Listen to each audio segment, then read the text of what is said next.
Hello! What's next in our research paper process? Now that you've already proposed topics, this first blue box, you've gotten feedback from me, the next thing to do is to find sources, credible sources, that will support your paper. Now it's on the same exact topic that you proposed, and this assignment will directly support the final paper. This assignment, though, it has a separate name. It's called an annotated bibliography. If you've never written one, no worries. I'll walk you through it step by step. Again, the topic that you proposed and got feedback from me on, this is the topic for which you will find these sources and use then these sources for the final paper. So what are the purposes then of an annotated bib? Partially, the student learning outcomes for this class ask that students know how to navigate an online digital library, and that's one of the purposes. Another purpose is to show me that you know how to evaluate sources. All sources, of course, are not created equal, and there's a variety of methods in determining what makes a quality source and what does not. Now, for this assignment, I'm going to ask that you find at least 5 sources. Now, for your final paper, you may add to that list. You may have 20-some sources, but I want you to just begin with 5, and that will show me those 2 things, that you know how to navigate an online library and that you know how to evaluate those sources. So some very specifics here is that 4 of the 5 sources must be found through Germana's databases. That's a non-negotiable item. 2 of those 4 must be peer-reviewed articles. 2 of the 4, any of them, must be as recent within the last 2 years. And then the 5th source will not come from Germana's database. The 5th source will be a personal interview with an expert.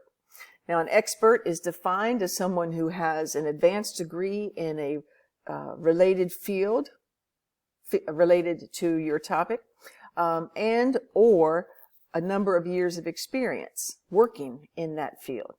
So no relatives, no friends, or anonymous interviews. Like, oh no, my sister has a so-and-so degree and she's a nurse. Well, why don't I allow that? Because on your references page you will give the person's name, and let's say your sister is really tough and there's no way she would not tell you the truth. She's not going to give you a biased interview. That's great. But there is the appearance of bias. So we want to avoid that. But if you do know someone, like your sister, who works in a related field, then that person can help give you names, can make those connections. So, and if you really are desperate and you can't figure out who to interview, come see me during office hours or send me an email and we can meet up on Zoom and we can brainstorm together. All right, so again, 4 sources through Germana's databases, 2 must be peer-reviewed, 2 really recent, and 1 expert. So your next question might be, well, how do I use Germana's databases and how do I evaluate? What is she talking about? Under the Week 2 folder, click on this instruction. I posted in the Week 1, but also here in the Week 2 folder. There are 6 different items. One, of course, are these research terms to be used on the quiz, and the wonderful credibility ruler. So this should help guide you in terms of what sources are the most highly credible, and those are peer-reviewed journals, then to .gov, trade publications, opinion magazines, and so forth.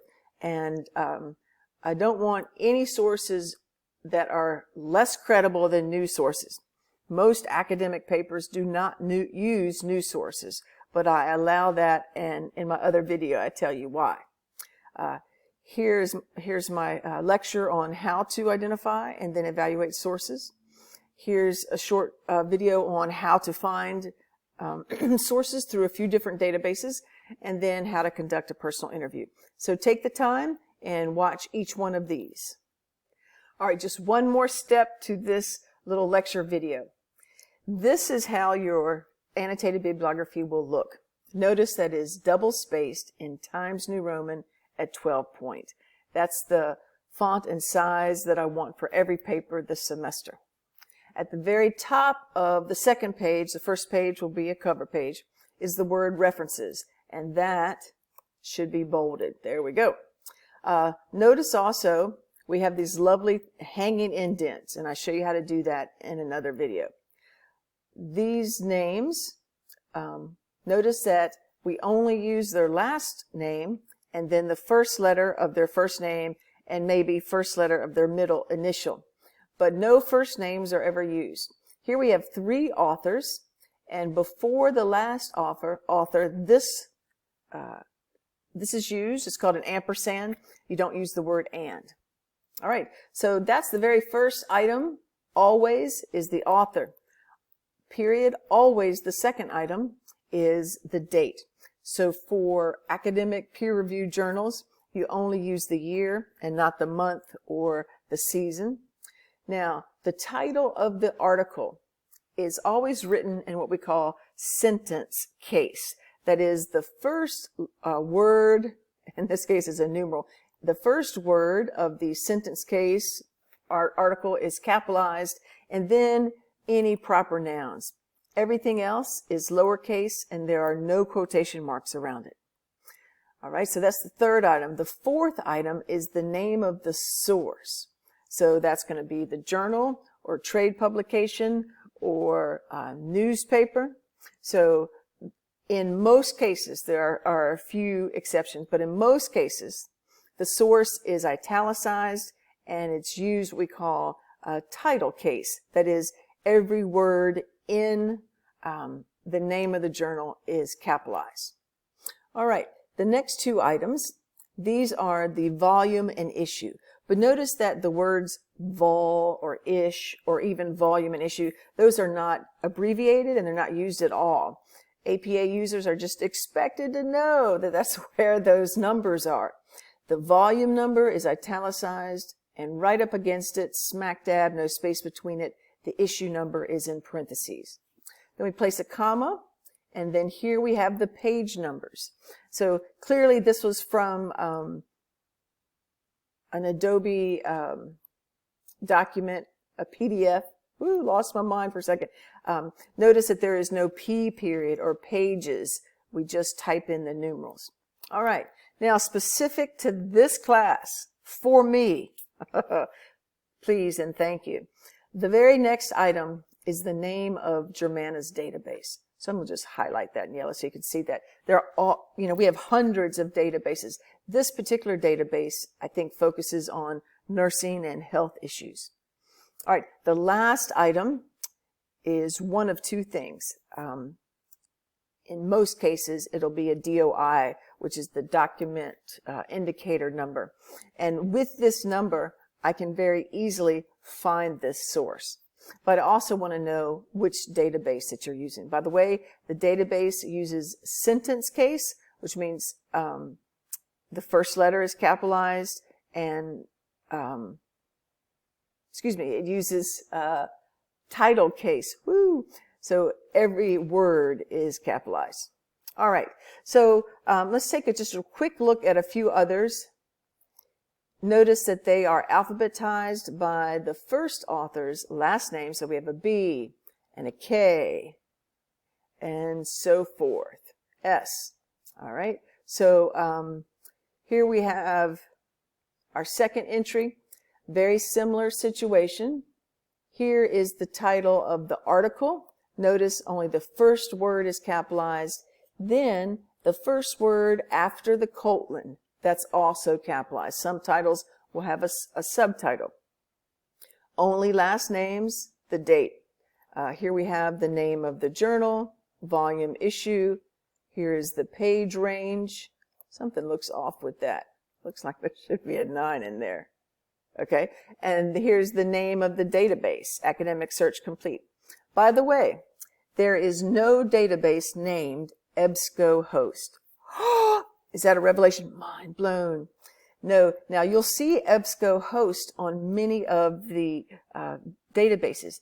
It is the name of a publisher, and it publishes many different journals and things. So no EBSCOhost right here. Look for the name of the very specific database. Now, there are times when there are no document indicator numbers. So I've added another one here. This is not on the original paper. This is the name of this is a newspaper. So yes, you're allowed to use newspapers, but I want to hear through your writing, of course, why these are not as credible. And make sure you watch my videos so you know specifically why they are not as credible as peer review. But again, we have the date, we have the author with only the last name. Here's something different. We begin with the date, but with newspapers and news sources, we also spell out the name of the month and the day. Because many are published, are daily publications. Now here's the sentence case. It looks just like a sentence, only the first letter is capitalized. Then the name of the source, which is the name of the newspaper, is italicized, and the name of the database is italicized. Since news articles, come so quickly, they usually do not have document indicator numbers. Now, your paragraphs, I've just given you this little bit here. I want to know why. So I write, as newspaper article with little depth and no bibliography or in-text citations, this article lacks credibility. Furthermore, the author is a journalist and not a specialist in the field. However, here's my rebuttal. Then go on to explain how this article helps to build your solutions. You're making an argument on why this source is going to help develop the topic of your choice. So I want to go back very quickly. Different professors have different requirements. That is the joy of learning. It's adapting to all of our requirements. And I want to see that you can not only just describe what's in the article. I mean, that's just a one-sentence summary. But I want to see you evaluate it. For instance, here is the one-sentence summary. That's it. Next, I want you to identify what it is. It's a peer-reviewed academic journal published in 2020. So, relatively soon after the pandemic. Then I want you to search around and find out the credentials and affiliations of the authors.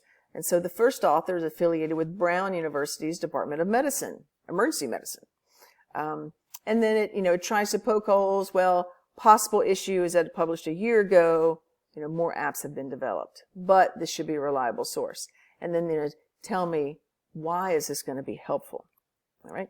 Now, this person had all academic sources, as in peer-reviewed sources. And so with each one, he went through to explain, okay, this person's is affiliated with this, and this is, with this. Don't just tell me that the authors are credentialed. That is an unsupported statement. That is an unsupported claim. And so, just because you say a thing doesn't mean I have to believe it. But if you provide the evidence, like, okay, so he's affiliated with this state university in Brazil, and this other person works at this particular hospital in Spain. Those are the details. Those are the facts that support your claim that they are credentialed. So let's take a look at one last thing, and that is, how do you write up this interview? So the person that you intend to interview, and you don't have to have the interview completed before you hand in your annotated bib. Just like you haven't read every word of these 4 articles, I'm guessing anyway, you don't have to have the interview complete, but you do have to know who you're going to interview and what their credentials are. So we leave off the first name, just the first initial, and this came from this past March, and then just write out these words: personal interview by, and then your name, Elliot Citrone. All right, so here Elliot interviewed Angie Snyder, and this is her title, Director of Operations at the Rappahannock Area Agency on Aging. Then explains what that might be, what he is hoping to find out, and then he writes, additionally, the Rappahannock Area Agency on Aging provides resources to these various districts and should give a valuable local perspective. That is one thing our papers are going to do, is to figure out how to apply the solutions, your original solutions, to this specific area. Okay, thanks for listening. I hope this has been enlightening.